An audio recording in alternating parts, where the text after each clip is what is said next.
Sur la piste, Charles Belvez et son équipier Jackie Giraud, concurrents en auto, n'ont plus qu'une vingtaine de kilomètres à parcourir pour en finir avec cette journée dantesque.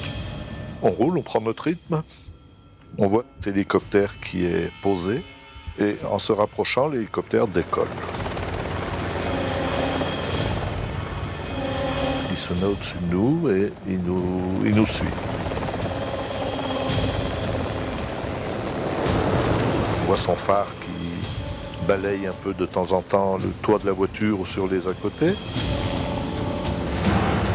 Sur l'avant droit de la bagnole, on voit passer les lumières de l'hélicoptère avec une vitesse horizontale très élevée. On entend un vouf assez important et une gerbe d'étincelles.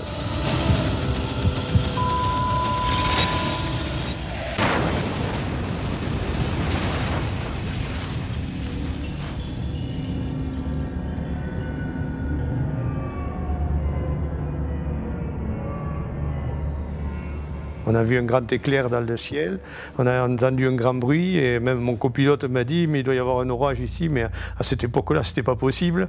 On a vu une lueur, c'est tout, et puis bon, on a continué, on n'a pas trop fait attention à ce que c'était, on était en course, puis voilà, pour nous on a fini notre spécial, et puis voilà quoi. On se dit tiens, il nous envoie une balise pour nous dire qu'on n'est pas sur la bonne piste. Et puis immédiatement on se dit non, l'hélicoptère c'est se cracher.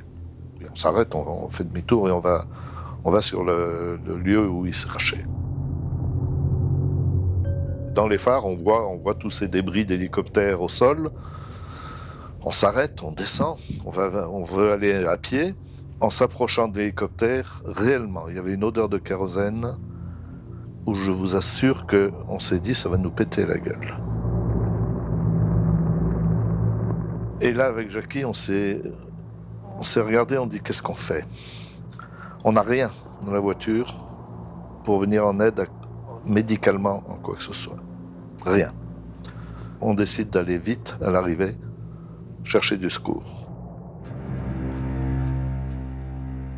Thierry Sabine, le créateur du rallye, Daniel Balavoine, Nathalie Audan, François-Xavier Bagnoux et Jean-Paul Le Fur viennent de perdre la vie dans le crash de leur hélicoptère. Alors qu'ils étaient posés en sécurité, attendant qu'une voiture vienne les chercher, ils ont donc décidé de redécoller et de rejoindre le bivouac avec une visibilité quasi nulle.